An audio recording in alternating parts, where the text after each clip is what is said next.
Changes. Changes in our environment is no better signal that maybe we should be looking at making some changes, some adaptation, or even some innovation in our own businesses. And there is no better opportunity right now to run our eyes over your business model, your products, or your services, simply to ensure you are meeting the needs and the wants of your market. Welcome to JTInTheRaw, where I chew the thin on business, and after 31 years in business, I've got just a few thins to chew with you. And today I'm going to give you 7 strategies that you should be looking at in relation to changing your business. Number 1 is the customer's sense of value is changing. Number 2, there are unmet needs that match your new products. Number 3, be wary of any flash in the pans. Number 4, robustly evaluate new technologies for impact in your business. Number 5, be honest with your metrics. Number 6, explore the broader implications of disruptive events that are happening around us. And number 7, trust your intuition and trust your team. Ladies and gentlemen, today you need to combine both urgency with creativity in order to remain competitive. As I say, welcome to JTInTheRaw. Today is show 249, and I just chew the thin on business, and this week I've done some work with a whole bunch of clients around mind shift.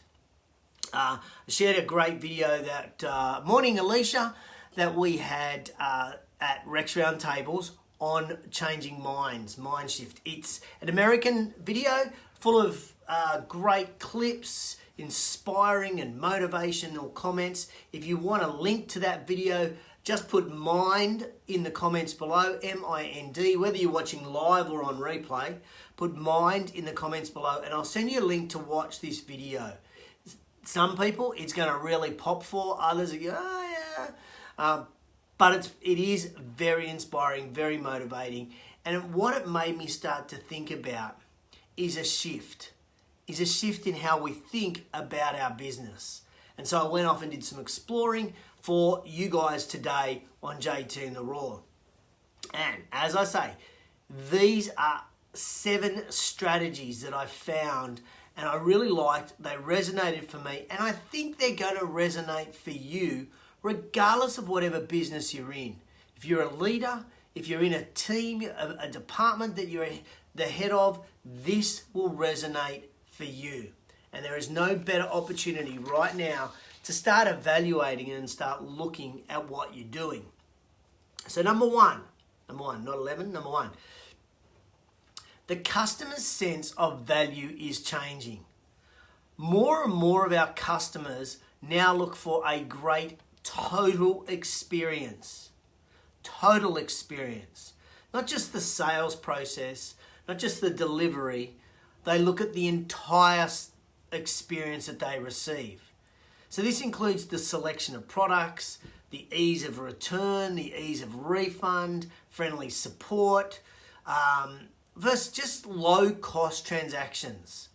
Customer expectations of experience have never been more relevant for us in any business. So be aware of that. Number 2, there are unmet needs that match your new products. Many of us don't even know what our new products are. But when sales do fall off, and they will fall off with the changing environment that we live, sales will fall off. Morning, Carol. How are you? Morning, John. Good morning, Dave. Good morning, Pete, over there in the US. Great having all of you guys on board this morning. Thank you. Welcome. Getting value out of the show, say g'day. So when sales fall off, and they definitely will, you need to dig really deep and try to find out why did those sales drop off. Don't just assume it's a price thing. Don't just assume it's price. Don't just assume someone's gone somewhere else to do the same thing as what you offer based on price. I need you to make sure that you think creatively so that you can add in new products and phase out old ones. Need you to think creatively around that. There are unmet needs of these consumers that we want these days. Unmet needs. So we've got to make sure our products are meeting those needs. Forget the price, focus on the needs. Number 3, be wary of any flash in the plan. For many, many years, as owners, as leaders, managers in business, we've said things like, that is a fad. That won't last, it's just a fad. Which meant we didn't need to explore it. But those fads often start trends. Let me say that again. Those fads often start trends. Don't miss the next wave. It may mean, for example, I'm sure at some stage people thought a fad was Uber, or Uber Eats was a fad. Then it became a trend. Now there's Uber Eats, there's Menulog, there's 4 or 5 home delivery services. So think about perhaps changing how you price. Your subscription offering might be something that you need to be thinking about. Perhaps a flash in the pan of acquiring a competitor in order to scale your business. Just don't be so narrow-minded in your thinking. Think of all the things that are going on around you. In fact, I can tell you now, many, many, many people in the fitness industry thought virtual was just, it was a band-aid solution while we're in lockdown. And then they stopped delivering it. Now we're back in lockdown. They've missed the opportunity. They're trying to scale quickly again in that space. Fads turn into trends. You want to make sure you're on that wave. Number 4, you need to... George, good morning. I didn't see you slipping in there. How are you, mate? Great to see you. Number 4, robustly evaluate new technologies for impact. So, we all know the story of Blockbuster. We all know that. And potentially they should have recognised the internet would have potential impact on them. Your job as the leader, your job as the steerer of the ship is to look ahead in each industry you operate in. If you wait for the crisis, it's too late to recover. When there's a hole in the ship, the water's coming in, it's too late to start to try to bail the water out or fix the hole. Okay? The impact is too large. Our job is to evaluate technology. Our job is to evaluate these trends, the flash in the pan, the fads. And our job is to constantly be looking ahead on the horizon to see the impact that what's on that horizon may have on our business. That's our role. Number 5, be really honest with your metrics. We often focus just on sales, customer acquisition. We might only focus on lead generation. But we also need to look at categories and trends that dovetail below or cascade down from those total sales. We need to look where signals, where we've got weak signals of change. And that might mean we have to react quickly. For example, when we're looking at those metrics, if we're starting to look at NPS, that'll give us an idea, Net Promoter Score, that'll give us an idea of the general feeling and the talk of our customers, what they're thinking about our experience. We need to be looking at our website and our hits and how long are people staying on our website. We need to be looking at social media. Like if we're not getting engagement on our social media strategies and plans, what's going on? Does that mean that's having an impact? Are we delivering crap, not value on that? So we need to be honest with our metrics. Look beyond just sales numbers. There are numbers that lead up to that sales number. They're the ones we want to be focusing on. All right, number 6 is investigate the broader implications of disruptive events. It's easy to see the immediate impact of COVID lockdown or political changes. But only a few really smart people People that take the time, see the probable financial impact and new regulations and new rules and how we're going to operate post-pandemic or post a change in political parties. Our job as a leader is to be the first responder. We don't want to be the last. We want to be the first responder to these broader changes, and then we need to react. Our business model and our strategies need to compensate for these changes. So we need to be seeing them and then looking ahead. Right now, if you're in Sydney or Melbourne, your role as the leader should be looking at what does our business look like when we reopen. What does our business look like when we reopen? That is so important to being successful. There's no point sitting back and going, oh, woe is me, we're closed. What's our business? What's the roadmap out, as the politicians might say? What is the roadmap out? Okay, number 7, trust your intuition and trust your team. Morning, Dwayne. How are you, mate?